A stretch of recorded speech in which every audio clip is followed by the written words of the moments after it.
eles fazem atividades de estímulo, porque são alunos que, no modo geral, a escola, eles querem mais da escola. A escola chega a não ser suficiente.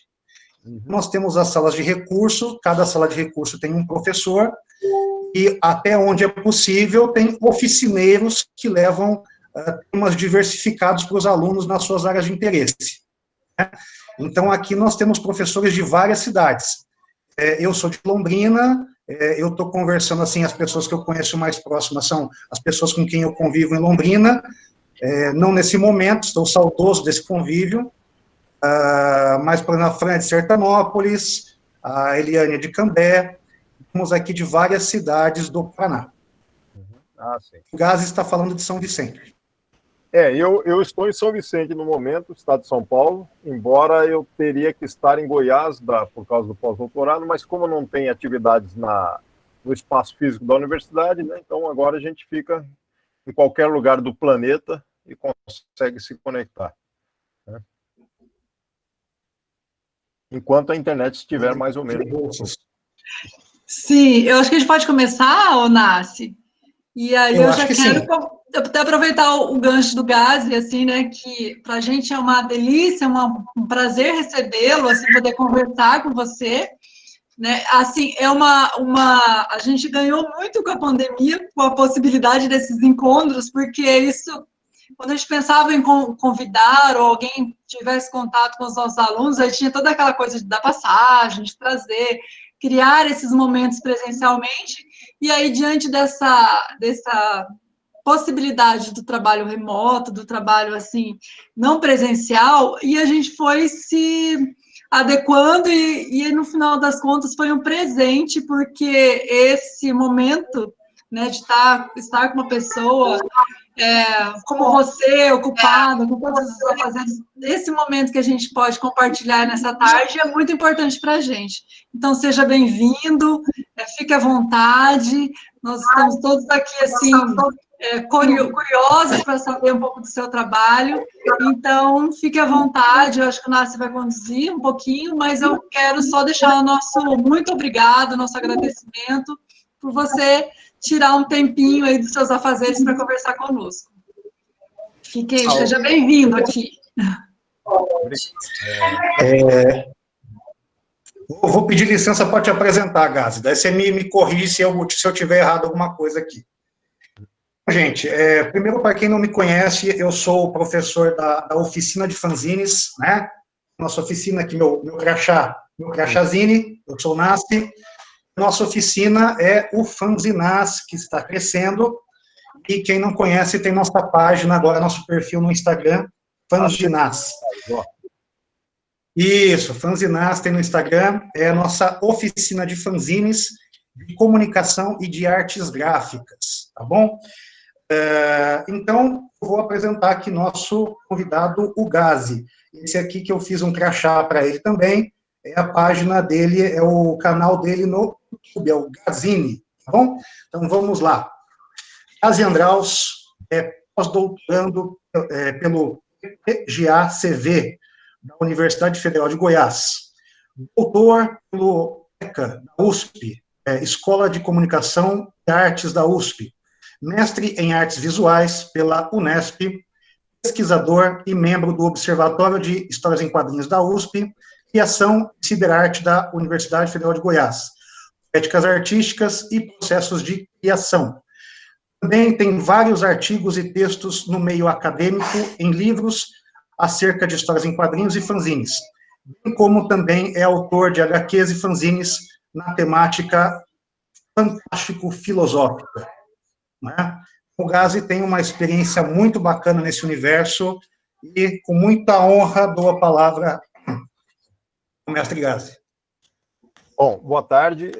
Eu que retribuo o agradecimento que a Fernanda falou, na verdade, eu que retribuo esse agradecimento, e principalmente ao Carlos, porque nós nos conhecemos na gibiteca da cidade de Barueri, eu esqueci agora, acho que é Barueri. Isso, gibiteca de Barueri, que tem um outro nome agora, não, acho que ainda é gibiteca de Barueri, certo? Foi lá, né? Há uns 2 anos. A fanzinoteca Tina Kirkland. Isso, porque isso foi homenageada. Então criaram a seção da fanzinoteca dentro da Gibiteca. E aí o nome da Tina Curtis, que é uma das fanzineiras do Brasil também. Com relação ao convite ao trabalho, eu acho interessante porque, em geral, quando tem congressos, eventos e outros acadêmicos, a gente tem que pesquisar as áreas nas quais estamos, né? No meu caso, quadrinhos, fanzines, artes. E é interessante quando aparece a chance da autobiografia, né, de se explanar um pouco sobre o próprio trabalho e o próprio autor como artista. Então, aí, isso amplifica um pouco o conhecimento dos outros em relação às obras que são feitas ou divulgadas pelo artista e até mesmo de quem, no caso, eu estou falando, né? Eu vou me reconhecendo cada vez mais. Eu falei para o Carlos que eu ia fazer um PowerPoint, tentar fazer ele reduzido para o tempo. Vocês estão me ouvindo? O microfone está dando uns... porque ele... Bom, enfim. O de lapela aqui, quando eu encosto um pouco, ele dá um som a mais, eu fico pensando se ele corta, mas eu acho que não. E o PowerPoint, Carlos, infelizmente eu não consegui reduzir muito. Vou passar o que der. Eu não sou reducionista, não tem como. Mas tem muitas imagens, e aí eu não preciso me deter em alguns momentos em várias imagens, eu posso passar rapidamente também, né? E aí o público que eu tenho aqui são vocês, professores, e muitos alunos, como você mesmo tinha me dito, certo? Eles já estão aí, né? Ou um tanto de alunos, que eu não... Eu vi entrando, estou vendo entrando. Tá ruim o áudio, mas ou é o dele que tá ruim, ou... Gente, eu não sei se procede isso. Me falaram que se a gente desligar a câmera, melhora a conexão. Eu não sei se tem fundamento ou não. De geral, a reunião foi melhor. Eu não sei, né? Então, a gente está todo mundo aqui, como vocês preferirem. É um bom conselho. Quem tem a conexão fraca, tira a câmera. Isso mesmo. Quem tem a conexão na sua casa fraca, tira a câmera. Quem tem a conexão boa, tá tudo bem. Agora, quem está com problema de áudio, se os outros não estão, pode ser o próprio computador da pessoa, alguma configuração. Ela precisa aumentar lá o volume, tá? Tá, obrigada, Gazi, pelo esclarecimento. Agora que eu consegui montar e já... Bom, enfim, então vamos lá. Eu vou, já que o Carlos me apresentou, eu já vou abrir o PowerPoint e começar a conduzir por imagens. E aí eu vou falando do lado. Eu vou explicar para você, Carlos, e para os outros, que eu vou jogar... Eu trabalho com duas telas, então eu vou jogar a câmera de vocês para a esquerda, na outra tela, então de vez em quando eu vou olhar para um lado, parece que eu não estou vendo vocês, mas eu estou olhando para vocês, tá? E na outra tela vai estar o PowerPoint, aí eu conduzo melhor isso aqui. Então, tranquilo. Vamos lá. Aqui, achei... É que o Gazi não vai lembrar que é coisa muito antiga. Na verdade, a gente se conheceu nos anos 90, na Gibiteca de Santos. Só que era coisa... já tinha os eventos lá, mas é coisa que o tempo distanciou e a gente teve um reencontro recente. Pois é, mas eu me esqueci duas vezes. Esqueci disto, não me lembro muito bem, e esqueci que você já tinha me dito isto. É sua satisfação. Bom, então, eu quero saber o que vocês estão vendo aí.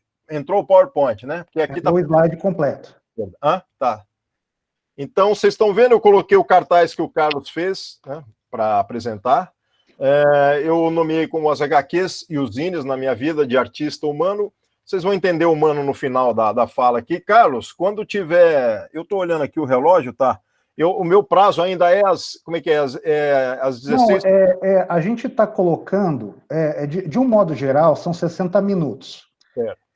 Os professores, eles vão ter uma outra atividade às 4 horas, então talvez muita gente tenha que sair. Mas se você sentir que a tua fala vai prolongar, você fica no teu tempo, porque depois o que as pessoas não assistirem, elas podem pegar pelo YouTube depois. Certo. Eu vou tentar fazer essa síntese até perto das 16, para que aqueles que vão sair às 16 tenham o todo. E aí eu continuo completando com alguns detalhes, e aí tem esse diálogo, e depois quem não conseguir assistir o restante, assiste depois, tá bem. Então é isso. Alguém falou alguma coisa, alguma dúvida? Não, né? Por enquanto, não. Então, HQs, todo mundo sabe, histórias em quadrinhos e zines, né, um diminutivo de fanzines. Vou explicar mais para frente, né? E artista humano vocês vão entender mais para frente também. Então vamos lá. Eu vou dar uma autobiografia aqui resumida. Esse bebê que vocês estão vendo aí, eu tirei de uma cena do filme 2001, Odisseia no Espaço, né? Que é um filme de ficção científica baseado num livro homônimo. Só que é uma brincadeira como se fosse eu aí. Não sou eu, mas é para...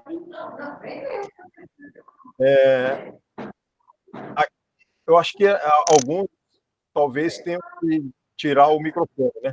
Eu estou ouvindo... Isso, vamos tentar tirar a câmera, que daí eu acho que vai funcionar melhor. Não, para mim está tudo bem, que eu estou ouvindo gente conversando em casa, porque esqueceu de minimizar o microfone, mas não tem problema. Bom, então, meus pais eram libaneses e eu, na verdade, fui fabricado, né? Eu faço essa brincadeira no Líbano. 3 meses depois de navio, eu nasci em Minas Gerais, Ituiutaba, no Triângulo Mineiro, que é aqui. Dá para ver o cursor? Não sei se dá. Dá para... O cursor não. O cursor não aparece. Não. Ah, tudo bem. Mas o mapa do Brasil, vocês viram? Eu consigo ver sim. Oi? Não, tá sim, dá para ver sim, Gabi. O cursor dá para ver sim. De vez em quando ele some por causa da cor, né? Tá certo. O Triângulo Mineiro é essa região aqui, esse canto, ele é chamado também de Canto de Minas, né? Tem uma área aqui, tem uma questão política também, políticos. Eu lembro que há muitos anos isso aqui pertencia a Goiás, mas vamos lá, faz parte de Minas. Então eu nasci aqui 3 meses depois que meus pais aportaram no Brasil. E atualmente eu vivo em São Vicente, que é a primeira vila fundada, não cidade, a vila. As cidades até havia uma ou outra, mas como vila, que já existia também, mas não tinha uma formação política, a primeira formação política do Brasil, realmente instituída, é em São Vicente. E aí tem esse marco aqui, que é na praia, aqui perto. E eu coloquei o mapa de Goiás porque eu também já, por 2 vezes, estive estudando e pesquisando em Goiás. Uma numa época que eu fiz graduação, mas eu abandonei por causa das greves, na década de 80 para 90. Né? E agora que eu voltei para lá e permaneço mais alguns anos fazendo a pesquisa, de pós-doutorado que eu faço agora. Então, enfim, e aqui vocês têm fotos, 2 fotos. Minha mãe, eu, meu primo e eu aqui com 7 anos. 7 para 8 anos eu desenhava isso aqui que vocês estão vendo, dinossauros. Muitas crianças gostam de dinossauros, principalmente meninos, e atualmente mais ainda, né? Porque a tecnologia atual, a tecnologia contemporânea, permite o cinema realizar como se fosse a verdade naquele período dos grandes dinossauros, né? Então, é mais fantástico ainda do que a época que eu era garoto, na década de 70 para 80. Mas eu desenhava esses dinossauros, eu gostava muito. A minha influência, quando eu comecei a ler naquele período, é a influência que muita gente tinha e atualmente já não é tanto, porque embora tenha ainda a Turma da Mônica, já está bem pulverizado com tecnologias outras, né? Videogames, enfim, o computador, celular, smartphone, etc. Mas a minha influência são os quadrinhos infantis da década de 70, né? Aqui vocês têm uma pequena amostragem, mas eu seguir aqui, depois eu volto nessas. Falei dela. E me perdi. Esse negócio eu acho que sumiu aqui a imagem. Não. Tá perto dessa. Aqui. Vocês estão vendo essas imagens aqui, né? Então, esses gibis não existem mais no Brasil. Tá? Alguns deles existem na Europa e outros nos Estados Unidos. Provavelmente o Super Mouse, que eu não me lembro o nome original, ainda tem nos Estados Unidos. E esse Taka Takata e o Smurfs, vocês conhecem por Smurfs, ainda existem na Europa. Né? E Heróis da TV, na verdade, baseados em desenhos animados, também continuam existindo, né? Mas Hanna-Barbera sendo retransmitidos. Né? E alguns outros gibis que eram brasileiros, como Gabola, como A Vaca Voadora, que é baseado num livro de um... Agora eu não sei se é um escritor ou uma escritora brasileira, eu não me lembro, algum dos professores aí talvez conheça. Cactus Kid, que é um personagem brasileiro da década de 70 também. Mortadelo e Salamingo são personagens espanhóis, cujo filme de computação gráfica passou há umas 3 semanas aqui no Brasil, é espanhol também.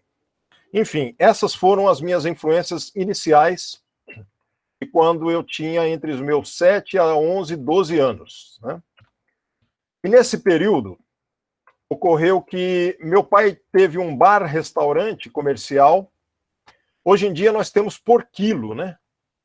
Quer dizer, hoje nem por quilo, é por quilo, mas para levar. Por causa da pandemia, ninguém quase pode comer nos restaurantes. Mas na época ele tinha um restaurante comercial e eu era o garçom mirim mesmo. Né? E só que eu não gostava de trabalhar lá. Então o que eu fazia enquanto não havia fregueses? Eu pegava os papéis que vinham embalando cigarro, pacotes de 10 maços de cigarro, e servia o verso de branco para eu ficar desenhando dinossauros. Eu desenhava esses dinossauros, monstros, dava nome para eles. Então, dos meus 8 aos 14 anos, eu vivi nesse bar-restaurante desenhando. Né? Então, eu passava o meu tempo e o meu desestímulo por estar lá dentro fazendo os desenhos. Mas nos meus 12, 13 anos, quando a gente entra na fase da adolescência, a gente vai por outros caminhos, e eu continuei lendo gibis de humor, mas eu comecei a me especializar, digamos assim, em dinossauros, porque aí já saíam álbuns de dinossauros com mais sofisticação na época, né? Então eu aprendia mais, e comecei a ler gibis de super-heróis. Hoje eu não leio mais gibis de super-heróis, posso até explicar depois, se vier na minha conversa aqui. Os ideários e tudo mais já não batem com o meu pensamento, mas na época batiam. Né? E aí eu me influenciava pelos desenhos dos desenhistas que faziam super-heróis, então passei a misturar super-heróis com monstros, como esse desenho aqui que vocês veem, e depois passei a fazer histórias em quadrinhos de 19, 20, 22 páginas, baseadas nas leituras que eu fazia. Só que tudo isso no início da adolescência, né? Meus 13... por volta dos 12, 13 anos eu comecei a desenhar super-heróis. Né? Enquanto isso, na escola, a fatídica escola, e aí eu vou fazer um parênteses aqui, ou aspas, nós temos, na atualidade, várias mudanças pedagógicas, né, na área da pedagogia. Eu mesmo lecionei em pedagogia durante 2 anos na Universidade do Estado de Minas Gerais, numa disciplina tinente de artes. Mas eu sei que as coisas mudaram, se ampliaram, melhoraram muito, mas eu confesso que na escola, a única coisa que eu pensava lá, na sala de aula, era olhar para o relógio e esperar acabar para ir embora. Então, mas uma ou outra disciplina eu conseguia assistir. E olha que não era de educação artística, né? De educação artística era bem raro. E aí, num desses anos, apareceu uma professora que me incentivou aos meus desenhos. Então, eu fazia esses desenhos aqui nas aulas. Esses 2 foram feitos para as aulas de educação artística. Ela explanando sobre publicidade, né, cartazes de propaganda e tal. Então, eu fiz uma da mala que eu usava para a escola, que era eu chamei de super baú, porque era uma pasta grandona, e outra, cartazetes de gibis de super-heróis sendo vendidos em bancas. Então, eu criava também a partir dessas ideias. Aqui, meus primeiros quadrinhos super-heróis, lá com uns 13 anos, mais ou menos, com colorido, que eu não fazia colorido. Né? E inventava os meus também. Esse ômega era invenção minha na época da adolescência, claro que influenciado por quadrinhos que eu lia das 2 grandes editoras norte-americanas, a Marvel e a DC. Né? E eu também criei meus heróis, né? Um ou outro, como aquele ômega ou esse aqui, o humano. Eu já começava a ter aí com 15 a 16 anos um pensamento mais reflexivo da vida. Então eu já criei um herói que era reflexivo. Ele pensava sobre a humanidade e não era na base da luta, né? Por base de influências até de outros heróis, como o Surfista Prateado, o Mestre do Kung Fu, os 2 são reflexivos, né? Então eu já tinha um outro caminho fazendo. Enquanto isso, eu me desenvolvia melhor na anatomia e no desenho anatômico, com essa página que vocês veem em branco aqui, preto e branco. Ela foi feita também nos meus 15, 16 anos, baseado em mistura de 2 ou 3 autores da época, que eu gostava do estilo. Eu não copiava os desenhos, eu memorizava o estilo e fazia os meus desenhos com base nos estilos dos desenhistas. Estilo de desenho é muito interessante, porque a gente quase não aborda isso. A música, por exemplo. Cada instrumento musical tem um timbre, né? Então, vamos agora para o rock. o guitarrista. Então você pega guitarristas de vários estilos, que você ouve o som da guitarra e identifica quem é o guitarrista que faz aquele timbre, que sabe tocar daquele jeito. O desenho é a mesma coisa, você vê o traço do desenho de determinados desenhistas e você começa a lembrar e gostar ou não gostar, gostar menos, gostar mais, né? Apreciar mais, apreciar menos, de determinados autores, de determinadas artes de alguns autores, e a gente tinha essa influência. Tudo isso que eu fiz em paralelo aqui falando, dinossauros, desenhos de heróis e de monstros, tudo isso era em paralelo às escolas, às aulas, né? Porque naquele período, na década de 70, as crianças eram proibidas de ler quadrinhos em salas de aula. E hoje as coisas mudaram, como eu falei, né? Então a gente pode utilizar, indicar, trazer quadrinhos, trazer fanzines que nem eram conhecidos naquela época. Mas naquele período não. Então eu fazia tudo isso em paralelo por conta própria, né? Então, como eu falei, incentivo vez ou outra de alguma professora de educação artística, né? Daí eu parei de fazer quadrinhos e entrei para o vestibular. Existe vestibular ainda, creio, né? Claro que tem o Enem, tem outros, tem as cotas, tem vários outros meios de se entrar nas faculdades, mas eu acho que o vestibular também ele ainda existe e está diminuindo. Eu não gosto muito de vestibular, não é algo que eu aprecie de jeito nenhum. Eu até sofri para passar em faculdades, né? Algumas eu passei, outras não. Mas aí, finalmente, eu entrei na Universidade Federal de Goiás, em 1986, no curso de artes. Já que era gratuito, eu tinha parentes lá, eu fui. Eu fiquei 1 ano e meio. Nesse 1 ano e meio, eu saí por causa das greves frequentes, que eram mais frequentes que agora, e, claro, com a baixa qualidade do ensino das universidades federais naquele período em alguns cursos. Agora é outro mundo. Está muito melhor o ensino da Universidade Federal, óbvio. Né? Mas eu saí por isso, mais por causa das greves. Eram 3 meses de greve, 2 de aula, 3 de aula, 2 de greve, então 1 ano e meio eu fiquei lá. Um pouco antes de entrar, entre 85 e 86, eu fiz cursinho, porque eu estudei em escola pública e o cursinho, 1 ano de cursinho, ele me possibilitou ter uma gama de informações que eu posso dizer para vocês que suplantou os 3 anos de colegial, antigo colegial, atual ensino médio que eu fiz, né? Porque na época o ensino ele estava também um pouco decadente e estava com vários problemas que temos até hoje na escola pública, né? Quer dizer, as universidades se endireitaram, mas escolas públicas ainda têm problemas. Eu sei porque eu também lecionei um pouco em escola pública quando me formei, mas vamos lá. Então eu fazia desenhos também nesse período, baseados em rock, em quadrinhos, né? E quando eu entrei na faculdade, em Goiás eu fiz estudos, alguns estudos, não muitos por causa das greves, desenhos, etc. E quando voltei para São Paulo, eu resolvi fazer a FAAP. A FAAP é uma fundação que hoje é caríssima, mas na época não era muito cara, e como fundação eu tinha bolsa. Não integral, mas era uma bolsa que variava entre 50% a 70%, que me permitiu estudar na faculdade naquele período, morando em São Paulo, mas na verdade eu moro em São Vicente. Então foi um período de estudante bem difícil.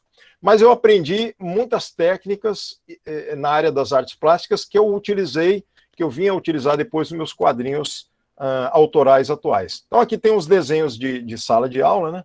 Na verdade, esses aqui, o de baixo, eu acho que esses são de Goiás mesmo. Esses eu fiz em Goiás. Esses também, quando eu estava na faculdade de Goiás. Aqui sim, é um dos desenhos que eu trabalhei na FAAP. Então, a gente pegava, por exemplo, fotos e tentava trabalhar com outros materiais, carvão, um lápis mais grosso, etc. E aí eu fui aprimorando e fazendo no meu estilo, porque eu sou apreciador de artes fantásticas, né, ilustrações fantásticas. Um bom exemplo são os filmes baseados nos livros do Senhor dos Anéis. Então, aquilo é uma literatura fantástica, né? Então, nós temos esses seres no segundo filme do Senhor dos Anéis. Olha, eu confesso que eu não li a série e eu não gostei muito dos filmes porque eu gosto mais de ficção científica, mas eu gosto da fantástica. Só que eu achei com muita informação que eu deveria ter lido os livros e eu não li. Então, eu gostei do segundo filme porque tinha aquelas árvores gigantescas que se moviam, né? aqueles seres gigantescos de árvores que se moviam, que andavam, que dialogavam, né? Então, eu tenho muita influência desse tipo de arte fantástica, né? Um autor de quadrinhos inglês, que é o Alan Moore, também se influencia muito por isso, né? Ele criou até o Parlamento das Árvores, baseado na mitologia da celta, na mitologia dos europeus. E aí eu tenho essa verve de gostar de discos também. Eu tenho long plays. Para garotada que não sabe, os LPs são discos, não são CDs pequenos, são discos grandes, né? E bolachões a gente chamava, né? O Carlos deve conhecer, né? E eu tenho até hoje a coleção e tenho aparelho para reproduzir e tudo mais. E os discos, eles trazem muitas ilustrações belíssimas. E eu gosto de fazer desenhos baseados nisso também, né? E na faculdade eu ainda aprendi outras técnicas, como gravuras. Essas aqui são xilogravuras de madeira, né? Então criava minhas artes baseadas em fantasias, dinossauros, ilustrações fantásticas, quadrinhos, e criava o meu universo a partir do meu estilo, né? Gostava muito da filosofia, ainda gosto da filosofia taoísta dos chineses, então, meio inadvertidamente, eu fui criando desenhos também que lembravam um pouco as pinturas e os desenhos taoístas, como essa que vocês estão vendo aqui, né? E influências de outros trabalhos de artistas mesmo da área das artes plásticas, das artes das gravuras, como a Kati Kollwitz, que é uma expressionista alemã. Esse quadrinho meu, essa página da direita aqui, é uma página de uma história em quadrinhos minha. Quando eu fiz os desenhos, intuitivamente eu já me lembrava dessa imagem que eu já havia visto num catálogo de exposição. Então eu tenho influências também das artes plásticas na hora de desenhar minhas artes, né? Bom, daí de 1986, aliás, de 87 até 1992, eu permaneci na faculdade na faculdade da FAAP, né? Me formei como na licenciatura em Educação Artística e lecionei durante 1 ano e meio na região aqui do litoral, Praia Grande e São Vicente. Após 1 ano e meio de lecionar nas escolas, eu acabei abandonando o ensino escolar. Porque eu pretendia fazer um mestrado. Então, eu consegui entrar no mestrado na Unesp em 1992. Agora eu não tenho certeza se é isso, 92 a 96, acho que foi isso mesmo. E no mestrado eu comecei a desenvolver uma pesquisa sobre os quadrinhos poéticos. Rendeu, por exemplo, essa história em quadrinhos minha aqui. Então eu passei dos dinossauros para os super-heróis e dos super-heróis para os desenhos, né, para aprender, para ter apreensão das artes plásticas. E aí eu comecei a trabalhar. Alguém perguntou steampunk, eu não conheço, não sei, não lembro o que é, não. Eu já ouvi falar, mas não lembro. Bom, eu trabalhei com os quadrinhos que são reflexo. Aqui tem discos. Aqui tem discos e LPs que me influenciam, né? Como o do Yes, que é o capista é o Roger Dean, né? Eu vou passar isso aqui para vocês entenderem melhor o que eu estava falando. Deixa lá. Então, influências. Os quadrinhos, nesse período eu comecei a ler esse pessoal aqui, que são os quadrinhos europeus também. Alguém perguntou o que é, eu não sei, eu tenho que ver aqui o... Deixa eu ver aqui. Eu não vou parar para ler agora, não, senão não consigo continuar aqui. Não, fica tranquilo, Gazi, pode tocar. Só para falar o steampunk, é uma linguagem meio vitoriana, de quando você tem várias invenções, só que são invenções muito cheias de engrenagens, muito fumacentas, né? O steam então, é por causa do vapor. Eu já vi do vapor, isso. Sim, isso, é aquela coisa bem com visual vitoriano. Isso, escreve Steam, com M no fim, tá? Agora que isso, vapor, né? Eu já vi isso também, é interessante. É uma outra influência de arte fantástica, né, desse autor do steampunk. Bom, as minhas influências, elas vêm como super-heróis, dinossauros, e também, nesse período de início da minha maturidade e nas faculdades, vem muito dos quadrinhos europeus. Alguns deles chegaram no Brasil e hoje já Hoje é tranquilo encontrar, mas na época era mais difícil. A gente encontrava em fanzines, né? E aí, eu tenho que voltar aqui para dar uma instruída para quem não sabe o que são os fanzines, né?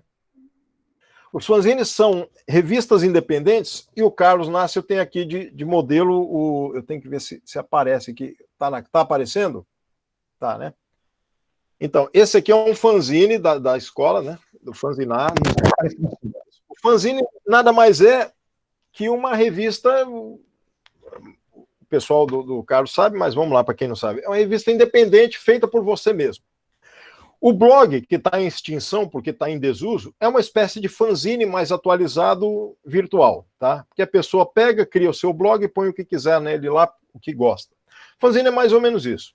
Então, o fanzine, segundo o Henrique Magalhães, que é um teórico que iniciou as pesquisas de fanzine no Brasil, nada mais é que uma revista feita pelos fãs. Então, está bem explicado ali. É para divulgar determinada arte, por exemplo, ficção científica, música, rock, quadrinhos, ou para também divulgar as expressividades artísticas, poesia, quadrinho, cartoon, charge, aquelas que você ou seus amigos fazem. E aí vocês criam ou você cria um fanzine. E você fotocopia ou xerocopia ele, como esse fanzine do Fanzinaz, né? Que sai atualmente bem baratinho. Então, fanzine começou, na verdade, na década de 30, 29 para 30 nos Estados Unidos, graças aos fãs de ficção científica que queriam trocar entre eles informações, conteúdo, criar pequenos contos sobre ficção científica, né? E na época não era Xerox, era a máquina de mimeógrafo, que era mais antiga que aquela que tem na escola. Depois foi para aquela máquina do mimeógrafo escolar, e aí com a vinda da Xerox, trazendo a possibilidade de fazer fotocópias, né, veio o fanzine se espalhou pelo mundo na década de 60 e 70, também graças aos cartazes e aos shows de rock e de punk que divulgavam muito através de fanzines, e os quadrinhos underground, os quadrinhos da cultura subterrânea, digamos assim, alternativa, né? E aí hoje os fanzines estão espalhados aí pelo mundo, me influenciaram muito e daqui a pouco eu volto no tema. Mas aí tem várias possibilidades. Tem a história dos fanzines, tem os temas e os tipos de fanzines, tem as fanzinotecas, tem os fanzines da educação e os fanzines como artes, né? Agora, ainda faltou um aqui, cadê ele? Ah, sim. E como eu, na verdade, no meu mestrado, na minha graduação no mestrado, eu comecei com quadrinhos e depois eu fui para os fanzines, era bom também dar um toque sobre os quadrinhos, né? Os quadrinhos, eles se iniciaram no século retrasado, né? 1860, por aí, através de publicações de tiras nos jornais, né? Cartoon, na verdade, era isso mesmo, eram pequenos desenhos de humor em jornais e depois viraram tiras, e aí no século passado, 1915 e 20, começaram a ter compilações dos que saíam nos jornais, das tiras, e viraram revistas, né?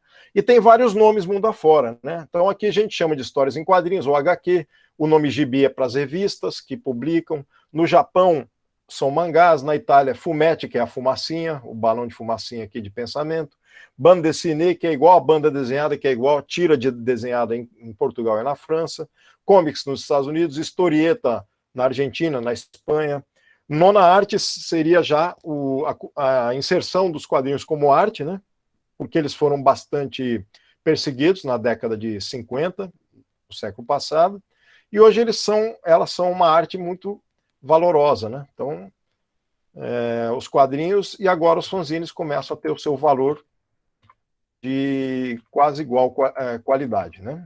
Então eu vou passando aqui. Essas são as influências que eu fui tendo, então, no mestrado, na faculdade de artes e depois no mestrado, os quadrinhos foram galgando para os quadrinhos mais sofisticados de reflexão, de poesia, que tinha também brasileiros fazendo, né? E a gente começou a gostar muito desse material, desses autores, né? Eu estou colocando alguns autores aqui europeus que trazem essa influência para nós da década de 80 para 90, quando a gente se influenciou por eles, né? Esses são alguns deles que trazem quadrinhos mais reflexivos. Não tem heróis, não tem personagens, são diferentes. Alguns têm heróis, mas outros são anti-heróis, inclusive, né? E alguns quadrinhos saíam do tradicional, né? Que a gente conhece quadrinhos por causa dos requadros, né? 5 quadrinhos, 4, 10 por página. E aqui, por exemplo, esse já não é quadrinho, mas é diferente. Cada página é um quadro só por página, né? Então, os quadrinhos também avançaram e saíram do padrão para singrar em outros rumos, né?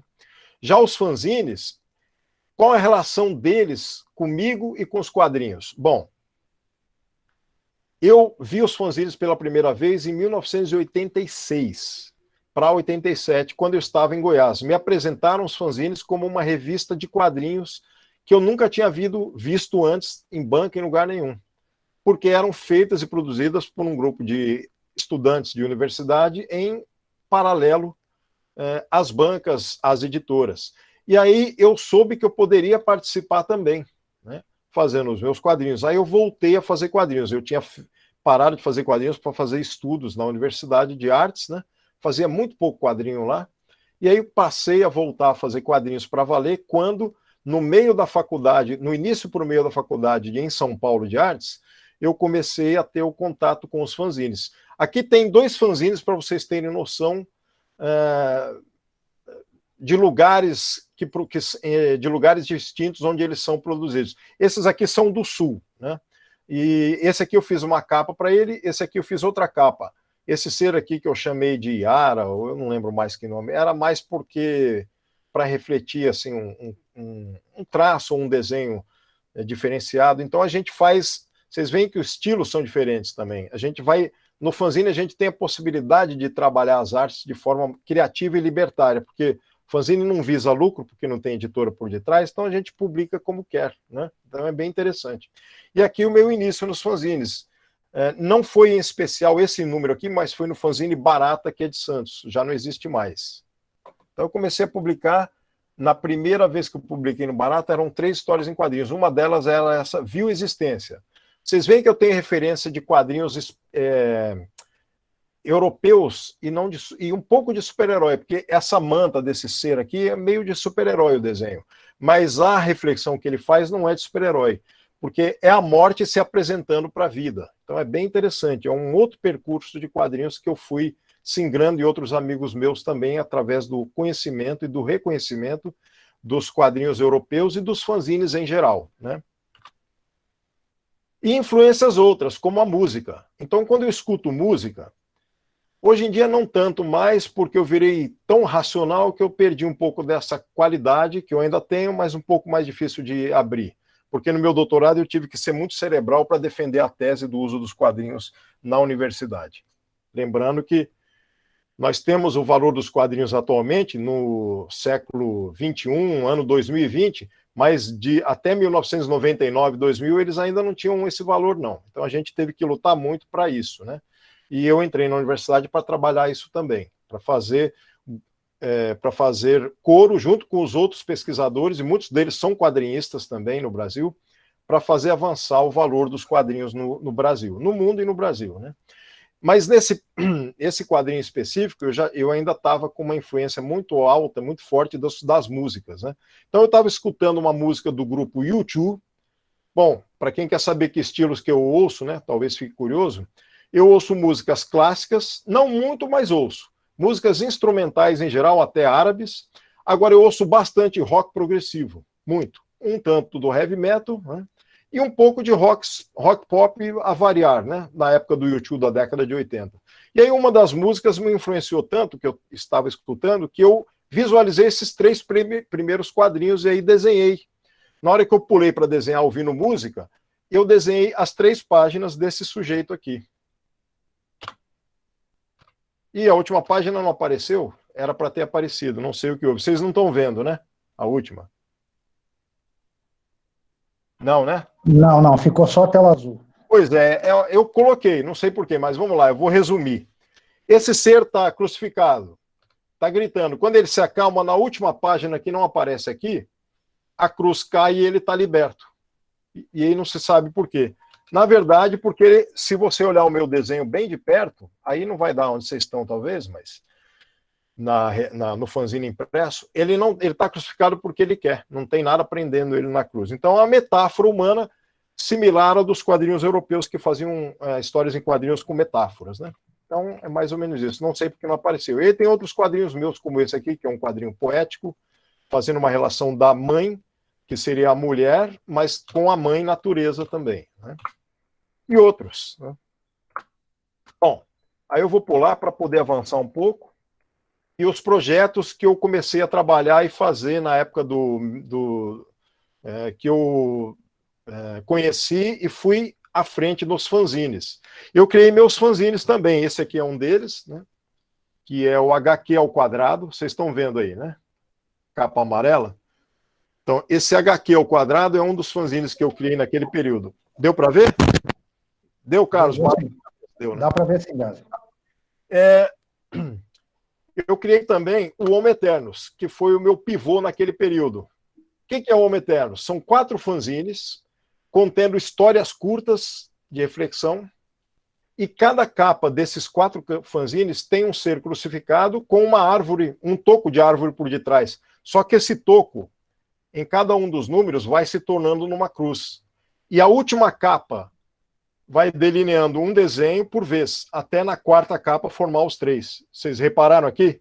Capa do 1, capa do 2, aqui é a capa e aqui é a última capa, né? Capa do 3 e a capa do 4.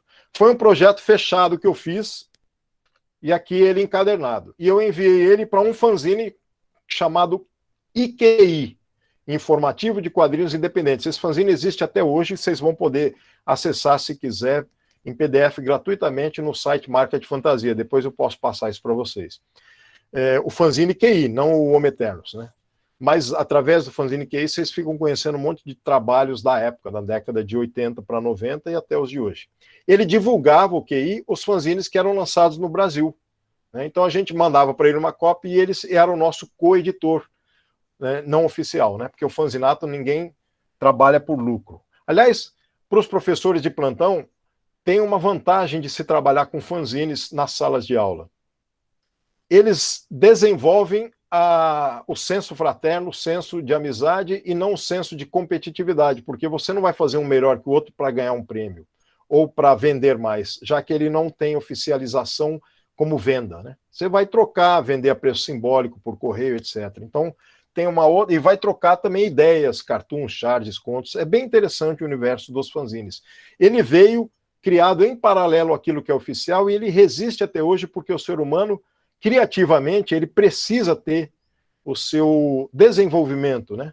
E o sistema oficial que engessa vendas, livros, filmes, seriados, é todo engessado para vender aquele produto, porque aquele produto vai render os juros, né, para quem criou. Mas ele limita também o processo criativo de outros que criam outros universos e não tem vez. Já que eles não têm vez oficialmente, eles fazem os fanzines, por exemplo, e saem em paralelo. E esse em paralelo enriquece mais ainda, porque aquilo que não teria vez e nem voz no sistema oficial, tem vez e voz no sistema não oficial em paralelo, que pode ser curtido, retroalimentado, usufruído, né? E também trocado, né? Como eu falei, fraternalmente, trocando ideias, etc. Então é muito rico isso, né? E aí vocês estão vendo aqui as 4 capas do meu fanzine, e agora está sendo lançado oficialmente por uma editora, só que também com tiragem bem pequena, mas eu acho bacana porque sai como um álbum maior do que aquele tamanho pequeno. Mas eu mantenho os fanzines também, inclusive quando a pouca tiragem que eu tenho, que eu faço lançamentos e vendo, a capa dos fanzines vai junto de brinde para eles saberem como era. Bom, aqui tem mais alguns fanzines que eu fiz. Eu tenho algumas imagens que não estão aparecendo, eu não sei qual é o problema, porque quando eu montei o slide estava tudo ok. Outros fanzines aqui que eu ou participei ou criei, né? Vou pular alguns aqui. Processo criativo também, já que eu estou falando dos meus trabalhos, o processo criativo eu já falei um pouco para vocês, que é sobre audição de música, né? Num dos eventos acadêmicos universitários lá em Goiás, no Seminário de Pesquisa de Cultura Visual, eu apresentei um resumo, ele foi aprovado, e eu lá no dia, em vez de explicar o resumo, eu expus o meu processo criativo. Então, pus uma música lá, que eu elaborei com mixagens de trechos e desenhei ao vivo nesse... esqueci o nome disso aqui. Bom, enfim, nesse painel. Né? Coloquei papel. E aí o pessoal apreciou e ficou sabendo como é o processo. Um papel craft? Isso, papel craft em cima desse painel, dos dois lados. E aí, durante um percurso de 4 minutos de música, eu fiz uma história em quadrinhos criada ao vivo lá, bem rapidamente, e eles puderam entender como é o meu processo criativo. Isso está no YouTube, tá? Eu deixei o link aqui, posso passar para vocês, mas é fácil achar. Quem quiser, só colocar Seminário de Pesquisa e Cultura Visual, Gás Andraus, que encontra esse vídeo rapidamente lá. Foi, na época, filmado por um grande amigo nosso, professor Ilídio dos Santos Neto, que estava presente, ele faleceu já, mas ele foi um grande incentivador e criador dos Biographic Zines. Bom, aqui mais algumas HQs minhas, não estão aparecendo algumas imagens, ainda não sei porquê. Vou pulando, vocês vão vendo as que aparecem. E tem vezes que eu não uso nem desenhos meus. Eu crio minhas elucubrações reflexivas, e num dia que estava no Rio de Janeiro, eu comprei 3 cartões postais mostrando a ampliação, né, do processo civilizatório do Rio de Janeiro. Então aí, vocês têm o começo do Rio, aí já com mais construções no Rio de Janeiro, até chegar à atualidade. Só que eu desenho lá no final uma favela. Vocês estão vendo ali embaixo uma favelinha aqui em preto e branco? E eu faço essa reflexão. A gente conseguiu chegar a tudo isso, mas ainda não estamos assim, porque nós temos o paradoxal disso, né? No Brasil, nós temos só 30% de Brasil desenvolvido na área da infraestrutura sanitarista, né? Isso é um terror isso aí. Quer dizer, eu quis mostrar que a gente trabalha tudo isso, a gente criou tudo isso na humanidade e no Brasil, mas ainda não conseguimos resolver essa equação. Bom, é para mostrar para vocês que estilo de quadrinhos que eu trabalho, né? Então, o quadrinho eu me aproprio de reflexões, né, de várias áreas e posso produzir de modo fantasioso. Aquele lá do Rio de Janeiro não foi tão fantasioso, mas outros são. E aí faço também experiências com o traço, com cores, né, no Photoshop. Esse aqui foi uma homenagem ao Dia da Mulher há muitos anos, quando teve, 2005, não lembro que ano mais, né? Esse serviu para a capa de um outro fanzine. Essa é uma ilustração que eu fiz, lembrando São Jorge Dragão, mas óbvio que esse aí não é bem o São Jorge, né? Aqui eu rebati no Photoshop. Esse é o Pensamundo. Eu fiz um mundo, planeta Terra, com um semblante, com uma face humana, como um desenho preto e branco na época, a pedido de uma amiga lá do Sul, que fez uma exposição de fanzines e utilizou esse meu desenho preto e branco para o cartaz da divulgação dos fanzines dela. Não dela, a divulgação da exposição dos fanzines que ela desenvolveu. Outros desenhos meus. Esses são desenhos mais antigos, gente. Atualmente, meu traço está um pouco mais parado, né? Mas eu tenho alguns desenhos aqui, estão trabalhos similares aos da Faculdade de Artes, né?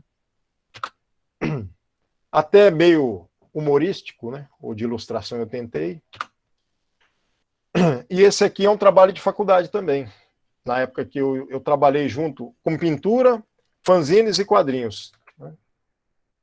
E aquele lá, ao fundo, era eu, com meus 20 e tantos anos. E esse é um trabalho que eu afixei lá no dia. Então, era uma mistura de elementos, quadrinhos, fanzines e pintura. Então, dava esse respaldo de artístico, né, por fazer uma faculdade de artes, depois o mestrado. E aqui é minha defesa de mestrado, na área de artes.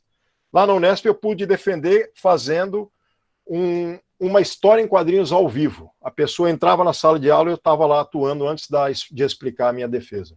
É como se fosse um fanzine ou um quadrinho ao vivo, né? E os meus trabalhos atuais, eu pego quadrinhos antigos, ilustrações antigas ou até novas, e transformo no programa do software 3D, Build 3D, 3D Builder, do Windows 10, e ele fica assim, tridimensionalizado, para impressão em bloco de 3D. Eu nunca imprimi, porque é caro e não sai nessa cor também. Pretendo fazê-lo um dia, mas não agora. Mas eu fiz esses experimentos e a história em quadrinhos, ela sobressai. Tenho fanzines meus, 2 no Isu, que é uma plataforma que vocês podem folhear, que são esses aqui, são os fanzines em 3D, né, com as artes em 3D. Né. O tempo aqui já está quase nas 4 horas, quero mostrar mais algumas coisas. Aqui é quando eu estive, como faz parte do meu percurso artístico, também o meu percurso de viagem de pesquisas. Eu estive na França e visitei a maior fanzinoteca do mundo, que é a fanzinoteca da cidade de Poitiers. Essa é a diretora de lá, e aí eu entreguei para ela um dos meus livros que eu participei, e ela me entregou um dos fanzines que ela tem. Isso aqui tudo é fanzine por detrás, tá? Catalogação de fanzines da biblioteca deles, que chama-se Fanzinoteca. Aqui é um evento em Goiás que teve no começo do ano, que eu lancei fanzines e quadrinhos, que é a feira excêntrica porque é do centro-oeste, né, do Brasil, e ao mesmo tempo feira de exposição e de venda de trocas de quadrinhos, fanzines e trabalhos artesanais e artísticos. E aqui na universidade, palestras, exposições, aqui foi na do Sul, aqui no Brasil, em vários lugares, na Gibiteca de Santos, o meu ex-orientador de doutorado, a Sônia Luitem, pesquisador em mangá, e eu falando de quadrinhos, num evento de São Paulo, quando eu desenvolvi uma curadoria de trazer quadrinhos e fanzines no Centro Cultural de Juventude em 2010, 2011, e no Troféu Ângelo Agostini, que é no Memorial da América Latina, eu faço parte do grupo do pessoal do Ângelo Agostini, que é um pessoal que premia anualmente fanzines, quadrinhos, etc., para os da área, né? E aqui está terminando, gente. E aqui o meu YouTube, que o Carlos falou, que esse aqui é um autorretrato meu de quando meu cabelo estava um pouco maior, embora eu não tenha cabelo, paradoxalmente tem do lado assim, né? Ele vai crescendo. E aí aqui eu criei tem vários, estou criando sempre vídeos sobre os fanzines, minha relação com os fanzines, por isso que eu chamei de Gazine, Gaze Fanzine, né? E é isso, bias considerações minhas, né? Falando que os quadrinhos foram salvos no Brasil pelos fanzines na década de 80 e 90, e isso é verdade, porque quase não havia publicação nacional no Brasil oficial, só nos fanzines, e esse experimento desenvolveu vários autores atuais, que são pesquisadores também, e outros que são famosíssimos no Brasil, dos quadrinhos, que vieram dos fanzines, né? E o meu trabalho com os fanzines e com HQs são na área artística e também na área da pesquisa, que eu gosto, porque a pesquisa que faz com que os outros, como essa palestra minha agora, conheçam mais sobre a área, né? Sobre a mídia. É isso. Já tem mais algumas coisas aqui no YouTube, tal, que vocês podem achar. E para finalizar, o meu cartãozine. Esse cartãozinho é famoso no sentido de que quando eu entrego a pessoa se espanta um pouco, porque eu escrevo o meu nome e logo em seguida está Gazendral, ser humano, autor, pesquisador. Por que o ser humano, né? E esse meu amigo Elídio, que o falecido já, ele gostou muito desse cartão e falou, por que o ser humano, né? Aí eu expliquei, porque na época que eu fazia mestrado, num dos eventos acadêmicos, uma amiga minha apontou um sujeito, um cidadão, falou, olha, aquele lá, naquela área não sei se era do cinema, não lembro que área era, ele é uma sumidade de fama, mas é intragável como pessoa. Aí eu pensei, o que adianta um ser humano ser profissional se é intragável como pessoa? Então eu prefiro ser um ser humano primeiro e depois o profissional. Então, essa é e o símbolo do balão, o balão pensamento aqui, que é um cérebro, é o símbolo da minha tese de quadrinhos. É isso, pessoal, eu consegui, hein? Forcei um pouquinho, mas deu. Pronto. Imagina, excelente, Gazi. Olha... slide ele aprovou ele não mostrou algumas imagens, ele escondeu, você viu, né? O slide mas tudo bem. A gente tem umas situações aqui, ó. vão ter pessoas que vão ter que sair por conta de uma outra atividade, mas a gente pode ir tocando, e até porque com certeza vão ter perguntas. E eu já aproveitaria, porque uma das coisas que a mim sempre mexe muito, e como você falou, assim, o processo dos anos 80 dos fanzines, das capas de discos, que era uma época onde não se tinha essa abundância de recurso, de você buscar a imagem, você buscar a técnica, né? A gente, anos 80, até comecinho de 90, você buscar o material de técnica era um custo.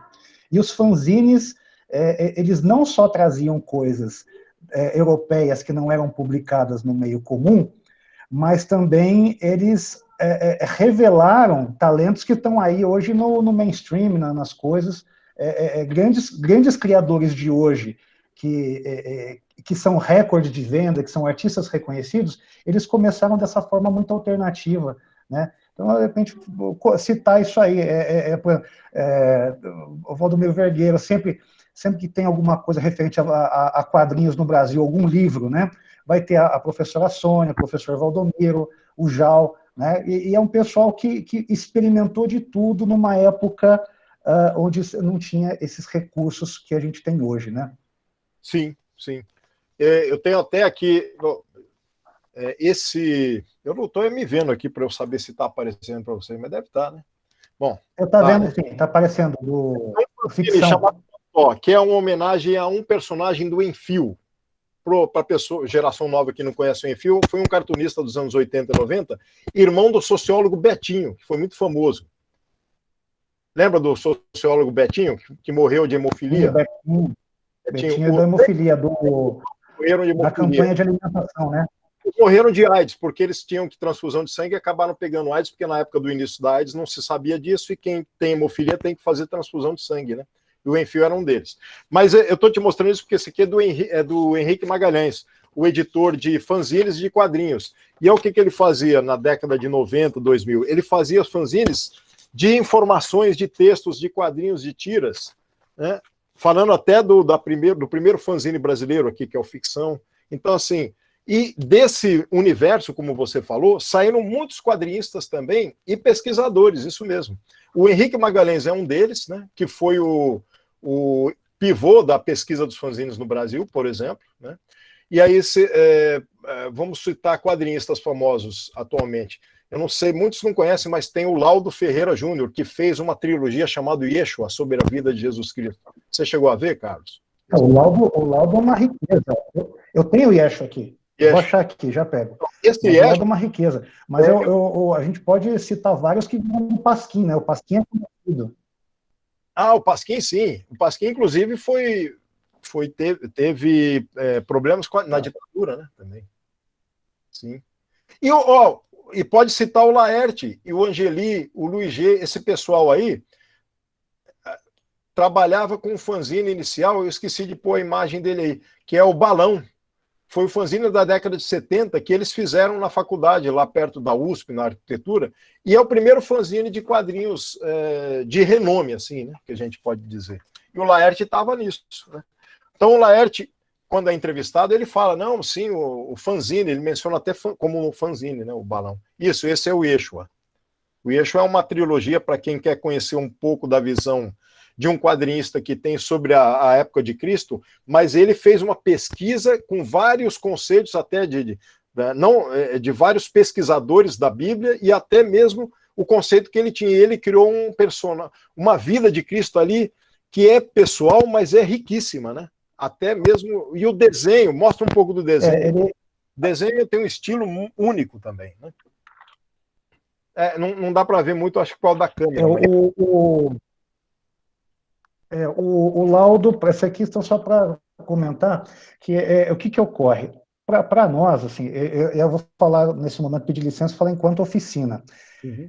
Justamente essa coisa de que da onde você começa, aonde que está a qualidade, você simplesmente começa, e você brinca com o que você tem na mão, e o potencial disso ganhar as nuvens é certo, né? Sendo que sucesso é muito relativo. O sucesso pode ser só o teu desenvolvimento, o que é muito, ou o sucesso pode ser o que as pessoas entendem como posses e tudo mais. Mas aqui, citando o laudo mesmo, esse aqui é um trabalho que foi um trabalho de vida, ele levou 13 anos para finalizar. Esse aqui é só o primeiro fascículo, são 3, né? Foram 13 anos de trabalho, numa pesquisa muito profunda de vários textos religiosos, textos apócrifos e leituras filosóficas. Então saiu essa história em quadrinhos, né? Yeshua, dá para achar na Amazon, por exemplo, tem a versão completa dele, né? Então o ponto, capas de discos, por exemplo, aqui um que vai ser republicado, esse aqui o Gazi se não tem, mas conhece bem, né? O Incal. Eu tenho aqui, o Incal, essa aqui é uma das obras. Eu tenho o álbum do Moebius, né? É uma das obras. Uhum, sim. Isso. é uma das obras de ficção científica mais aclamadas, que mexeu com gerações e a construção de quadrinhos. Vai ser republicado esse ano pela Pipoca Nanquim, né? Vale muito a pena. Isso aqui enfim, é literatura, né? Passa de quadrinhos, é literatura profunda isso aqui, né? Então, esse contexto que a gente fala fanzine, mas ele extrapola tanto esse visual simples, né? E é esse o ponto que a gente gosta de trabalhar na oficina, que tem o prazer desse convívio, porque não é um papel dobrado. Você tem princípios criativos de inúmeras possibilidades que a gente coloca nessas obras, né? Sim. Não é um mero papel dobrado, é um trabalho artístico. Só que utiliza uma mídia que aparentemente é uma mídia popular, né? Assim, xerox que você encontra em qualquer lugar, tal, mas isso é o que é interessante. Mas não é, tem todo um trabalho por detrás. E aí o fanzine, ele permite também com que você crie, né, formatos diferentes também e ouse, né? Até mesmo nos quadrinhos. O Laudo, na época que eu fiz o Homo Eternos lá, ele já participava com outro trabalho dele em série, que era o Duelo. Então, a gente é amigo de longas datas do fanzinato mesmo, é bem interessante isso, né? Você vê como que o percurso de uma pessoa veio, né, de um cara a outro, no Brasil principalmente. Carlos, me perguntaram ali em um momento por que eu parei de ler super-herói. Eu bati o olho e vi essa pergunta e eu quero responder, eu acho interessante. É o seguinte, eu gosto de super-herói, eu até assisto os filmes, claro que com um pé atrás, porque eu sei que o filme vai ter um monte de alteração, mas não faz mal porque eu sou das antigas, né? Eu não falo X-Men, eu falo X-Men, eu sou da época que a gente lia X-Men. É uma maneira, é um jeito de ver super-herói das antigas. Eu tenho crítica, principalmente no começo dos anos 2000 para cá, por causa da massificação do sistema, inclusive dos desenhos. Ficou um desenho muito pasteurizado. Até então, até antes, os estilos de desenhos super-heróis eram muito diferentes. E isso era permitido. Depois começaram a engessar e pegaram aquele autor eles gostam, vamos fazer todo mundo igual, hein? Aí faz tudo igual. E os roteiros começaram a descambar para pancadaria gratuita, sem reflexão, sem nada. Antes tinha mais. Tá voltando hoje em dia, mas aí eu já não tenho mais paciência, também porque virou meio mangá no sentido de continuidade, e não era assim, na década de 70, 80, tinha uma certa continuidade no personagem, mas as histórias quase que se fechavam num ou em 2 números, então era diferente, então eu não tenho mais paciência, infelizmente. Isso é muito bacana, sabe que essa semana surgiu uma conversa no WhatsApp da turma sobre esse histórico aí dos personagens, tudo mais. Eu até prometi que a gente vai fazer uma live como essa, um meet como esse, só para falar sobre isso, né? Até que teve e para pegar essa ideia da pureza dos fanzines, surgiu uma polêmica com o Martin Scorsese, que ele fez justamente esse julgamento, onde massificou-se de tal forma que você não tem mais espaço para o novo, você não tem espaço para a criatividade, porque todas as salas são ocupadas pela massificação e quem quer criar de verdade já não tem esse espaço.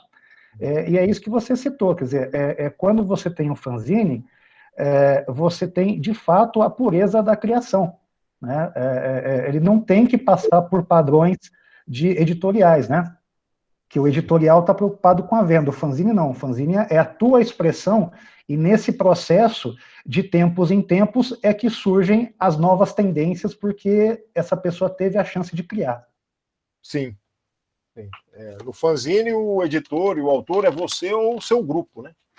Agora, no oficial, tem uma editora por detrás, você tem que respeitar, quando não é seu personagem, aquilo que lhe é mandado, né? Dentro de uma limitação, e no fanzine não, você tem todo esse processo. Os fanzines que você realiza com a sua turma, esses do Fanzinas, esse o que você mostrou agora, que tem personagens, eu achei bem interessante também. Isso, desenho legal. Achei esse bom. Aqui foi nosso primeiro trabalho online. Foi online também, né? Agora, nesse tempo, esse tempo distante, então aqui eu tenho a versão impressa do primeiro trabalho que nós fizemos afastados, todos distantes, né? Eu queria ver, assim, dentro dos professores que estão com a gente ainda, será que alguém gostaria de fazer alguma pergunta? Seria muito legal, porque quem tiver aqui perguntinha, quiser abrir o microfone ou perguntar pelo chat, né, para a gente aproveitar os minutinhos finais aqui. Tem bastante gente agradecendo. Eu estou achando de estar um evento de gala aqui, Gazi. Tem pergunta, agora, mas se tiver se tiver alguém ao vivo, não... fazer pergunta, como o Carlos falou, é uma boa. Né? Vamos lá. Isso, que daí a coisa dá uma encorpada, né?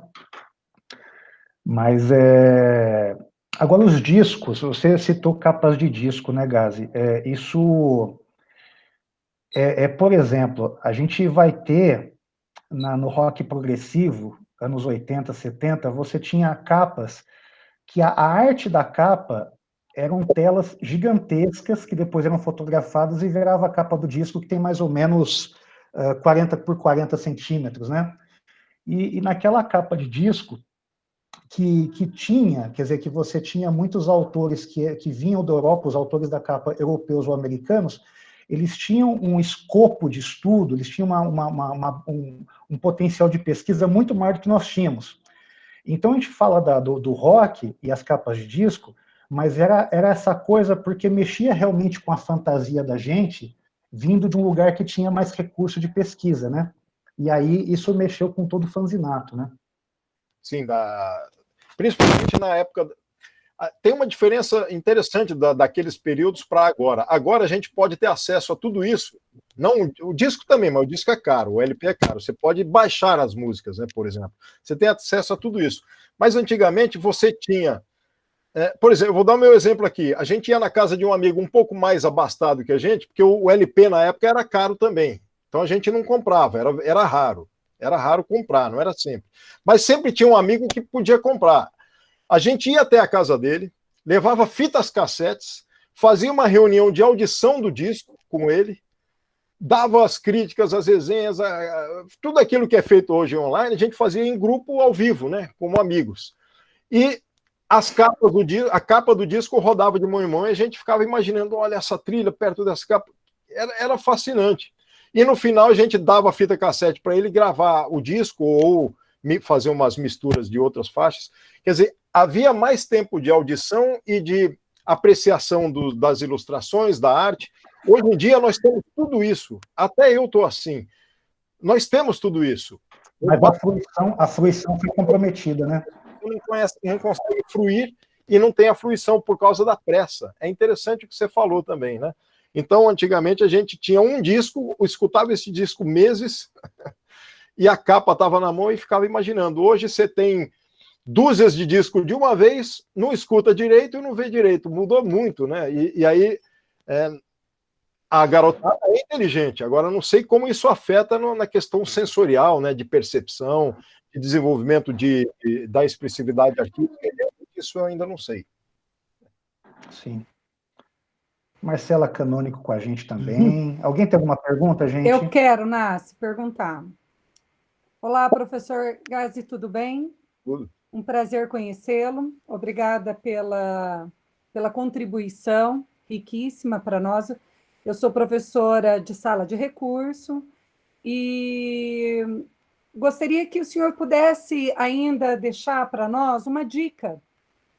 Nem sempre a gente tem o professor Nasce junto conosco na nossa sala, como oficineiro, para contribuir com a técnica, né?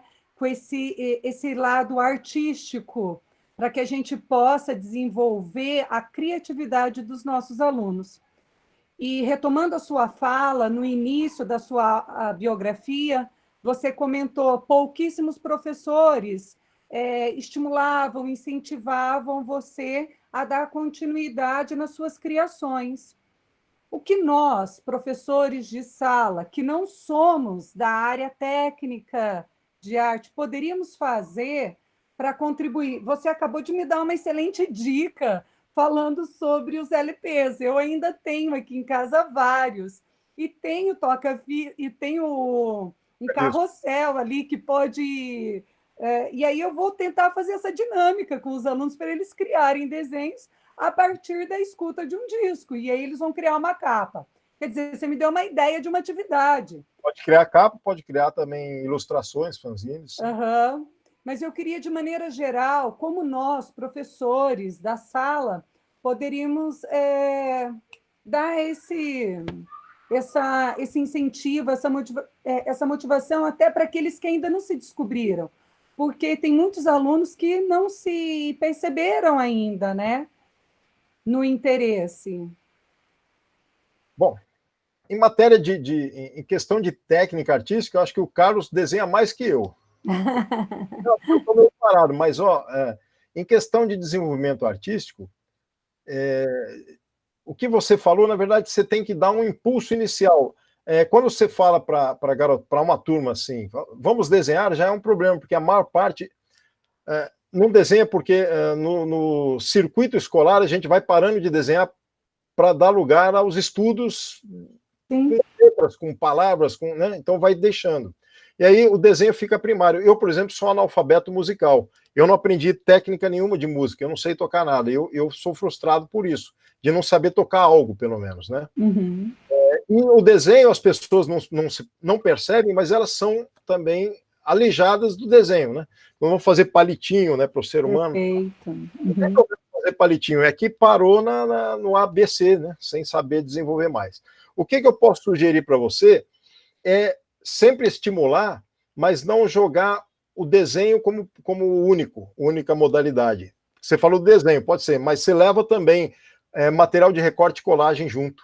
Ah, legal. Porque quem conta vai falar, bom, ela vai pôr música, mas eu não sei desenhar, porque ele está travado. Às vezes ele até pode arriscar, mas ele não vai arriscar. Ele vai arriscar se você der outra possibilidade. Fanzine é a mesma coisa quando a gente aplica.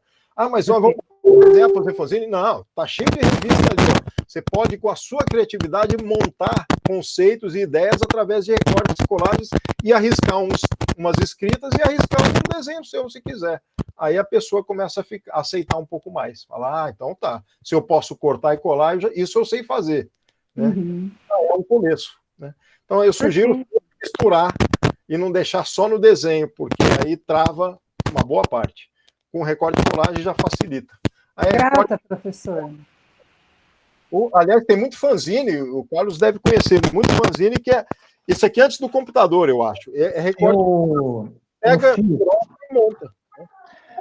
Para quem eu acho que os professores, que a gente tem o Google Classroom, né, Gazi, que é o espaço onde a gente deixa as atividades, e eu montei uma fanzinoteca no Google Classroom, em materiais em PDF, e montei uma biblioteca com vários livros de técnicas de quadrinhos, mangá, ilustração. Se você tiver acesso ao Classroom, Marcela, dá uma olhada. Tem muita coisa de colagem. Inclusive, essa questão que o Gazi sugeriu é um dos símbolos da arte pop, né? Tá. O processo da colagem, do recorte de revistas, dessa recomposição, é um dos símbolos da arte pop. E no fanzine, ele é uma verdadeira maravilha, no sentido de produção estética, né? Perfeito. A sua biblioteca eu já uso. A toda semana eu mando alguma coisa nova para os alunos, aí eu mando fazer. E, na verdade, eu lembro de uma que você mandou, falava sobre liberdade, a discussão da liberdade, a questão do poder. Eu ainda fiquei trabalhando com eles mais uns 2 filmes a partir do fanzine. O fanzine foi o pontapé para eles pensarem no conceito de liberdade, né? O que é ser livre, de fato, né? Mas, assim, partimos da leitura da fanzine, depois fomos para 2 filmes que nós assistimos para definir o seu próprio conceito. O que é liberdade? O que é ser livre hoje? Né? Será que tem alguém livre? Aquela HQ minha do cara crucificado lá tinha essa colocação também da liberdade. Né? Ah, legal. Essa da crucificação, Gazi, eu vou te mandar uma imagem, não sei se você lembra, eu tenho uma imagem de infância, uma pintura do Boris Vallejo, que é justamente uma cruz, parece uma cruz acrílica, e uma pessoa que simbolizaria um Jesus se libertando dessa cruz. Esse trabalho lembrou bastante. E essas pinturas, falou a capa do disco é uma coisa espetacular. Não sei se a Marcela já viu alguns originais dos discos, elas eram obras, assim, você tem a capa do disco de 40 por 40, mas eram obras do tamanho de uma porta, né? No original. Uhum. Então você tem essa brincadeira do imaginário que acabou nos fanzines, ela é maravilhosa. Então, assim, desde, por exemplo, uma figura que é do imaginário do pop, o H.G. Giger, né? Que é o criador da estética do Alien. Ele é outra figura que participava desse meio underground dos fanzines e chegou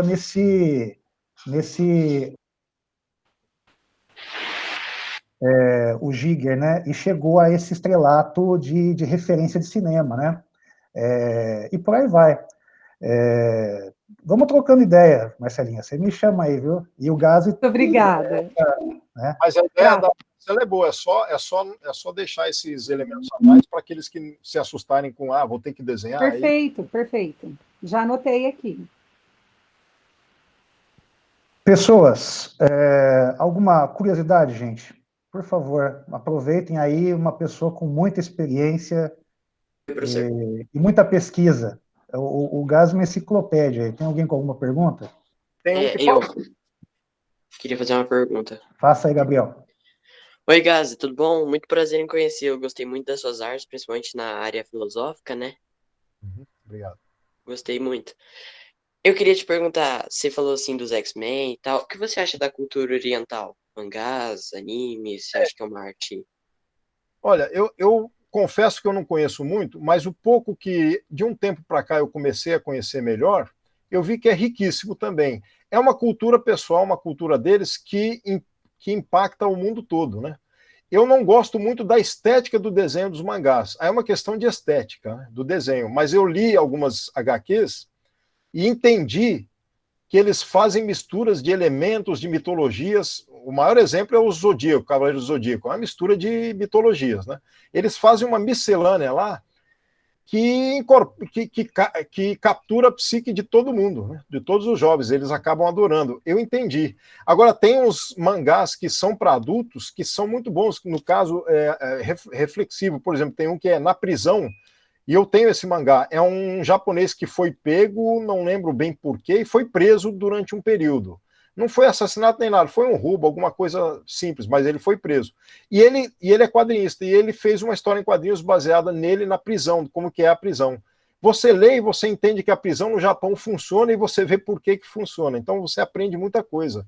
E ele até tem um momento no quadrinho que ele fala assim, puxa, a gente come tão bem aqui na prisão que nem parece que eu estou na prisão, assim, no Japão. Só que tem uma coisa, ele mostra no meio do quadrinho, no meio do álbum, que se algum dos presos se insurgir contra o sistema ali dentro, ele é severamente punido, sei lá, ele fica sem alguma coisa, não sei, é punido mesmo de educação forte. Então, eles seguem a linha lá e arrisca, mas se eles seguem, eles não sofrem também. É uma vida que passa ali dentro, que tem uma experiência. Então, eu aprendi isso, aprendi como é a prisão no Japão, lendo esse quadrinho japonês desse autor, que eu não lembro o nome agora. Chama Na Prisão, eu acho.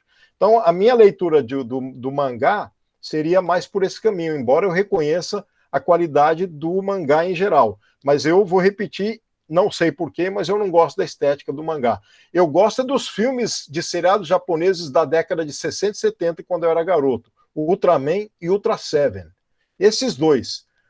O restante que veio depois, Changeman, Jaspion, não sei o quê, ali eu acho que o Japão quis economizar e fez só besteira, porque colocou 5 caras normais, fazendo um monte de luta num lugarzinho assim, sem efeito especial, e olha que o efeito especial era tão ruim na década de 60 e 70, que o Ultra Seven e o Ultraman conseguiram fazer um negócio até que legal. Se você não conhece o Ultra Seven e o Ultraman, o seriado antigo, tenta assistir. Algum que você vai... eu já assisti Ultraman. Meu pai assistiu Ultraman. Então, mas até hoje tem, eu gosto dos antigos. Os novos são feitos com tecnologia de computação gráfica, são bem feitos também. Mas aí, para mim, ficou aquele jeitão mais antigo como algo que eu gosto mais, né? Mas é interessante, é bom que você conheça. Obrigado. Então, eu acho que eu te respondi, né? Assim, eu reconheço a qualidade, tudo, embora eu não goste muito da estética, né? Entendo. Tudo bem. Tá certo. Gente, alguma pergunta? Por favor, pode escrever ou abrir o microfone. Tem uma pergunta, Grazi, eu tenho uma pergunta, como posso, deixa eu ver aqui da Graziella. Graziella é uma figura muito querida. Eu tenho uma pergunta, como posso começar? Né, facilmente. Bom, O primeiro caminho... essa é difícil, essa é cara. O primeiro caminho são os fanzines. Você já está participando dos fanzines? Ela já está nos fanzines? No Fanzinars, por exemplo? Maravilhosamente bem. Então, maravilhosamente bem. Agora, para se incentivar mais, criar o seu próprio fanzine com os seus próprios quadrinhos como uma autoria em paralelo e ver como é que é a recepção. Já é um começo. Né? E aí você não desiste, porque conforme você vai fazendo quadrinho, sabendo que você mesma vai editar o seu fanzine, você já vai ter esse incentivo aí que vai te tomar um trabalho e um tempo bom. Né, para depois divulgar, difundir, trocar ele, mandar pelo correio para um para outro, deixar em PDF. E aí vai tendo retorno, e uma hora ou outra, se você gostar mesmo do quadrinho, eu acho que você gosta, você vai e vai fazendo. Né? Como a gente vai... Chegou aí desse jeito. Eu vou... Para a semana que vem eu quero fazer esse papo sobre quadrinhos, daí você volta com essa pergunta, Grazi.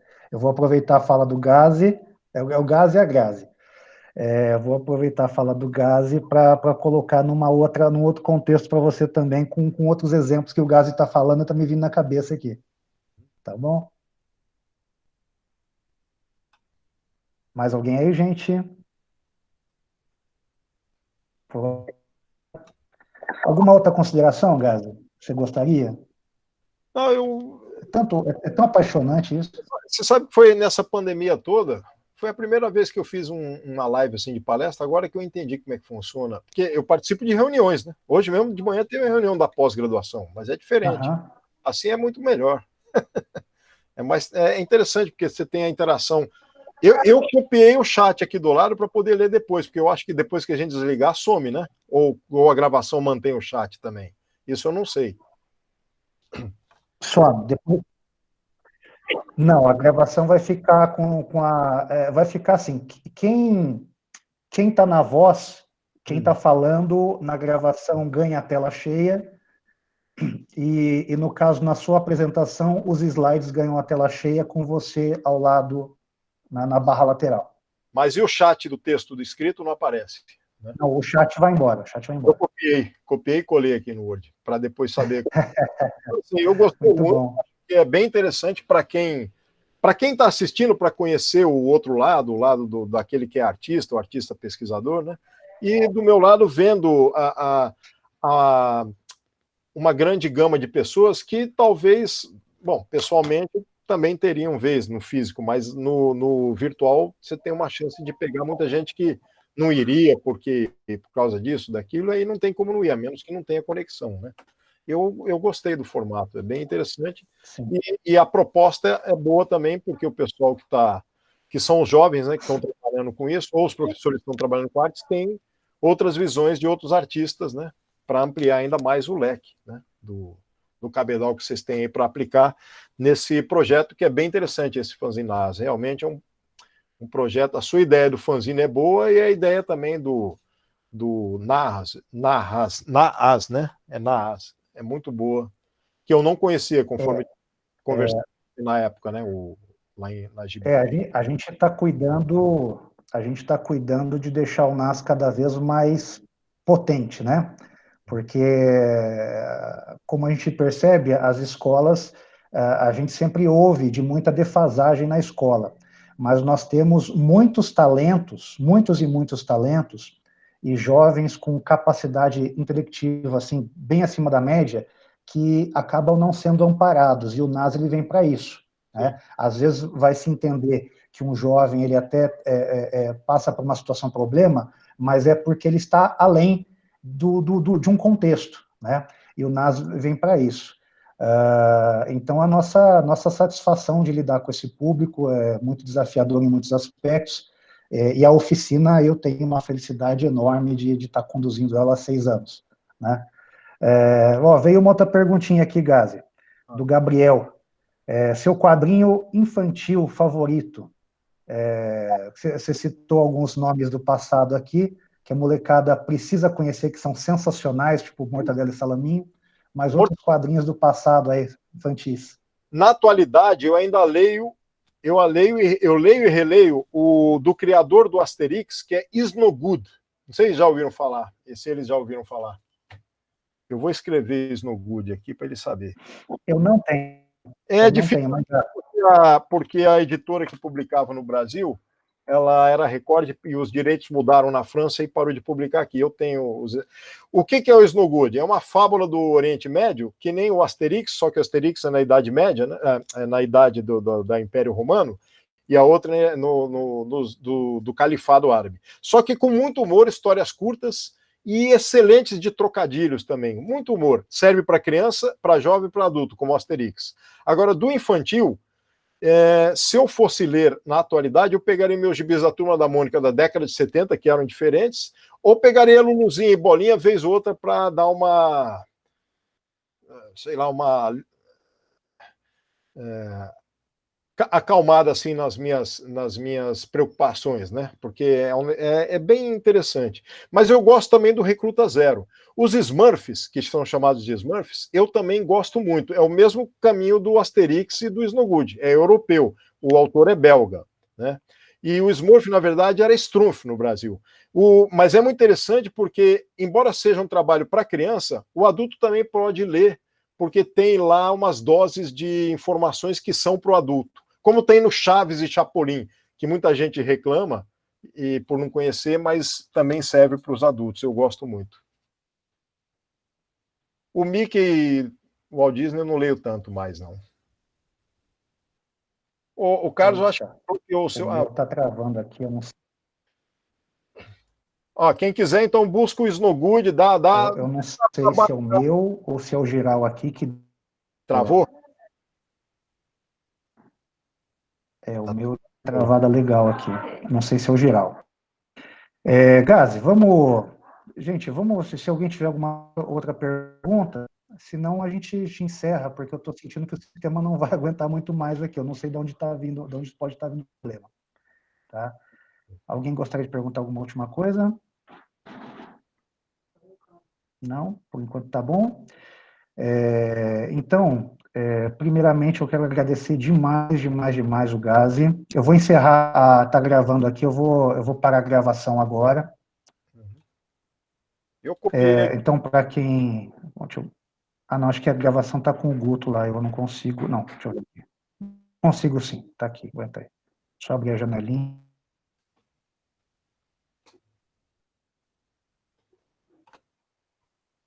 Isso, vai lá no... Ok, a gravação então foi interrompida. Depois eu te mando o link da gravação. Sim. Eu acho que travou de novo o seu aí, Carlos.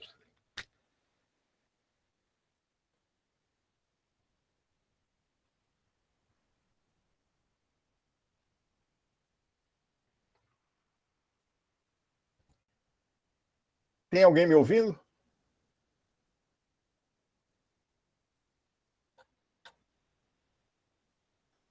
Tá, porque o Carlos travou o dele aqui, eu não estou mais vendo ele se mexer e nem ouvir. Acho que o dele travou totalmente.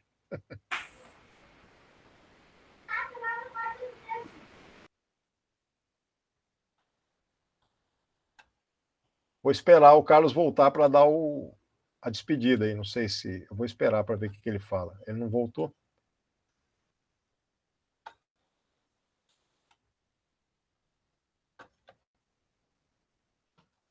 Voltou, Carlos. Você está sem áudio, Carlos. Aí. Oi. O seu travou bem agora, eu acho que está na... Eu voltei. Eu fui chutado o Meet não me quer mais. Está gravando ainda? Então, deixa eu ver se eu consigo cancelar aqui a gravação. Acho que eu não sei se o Guto está presente, ele pode... Não está funcionando para isso, interromper a gravação.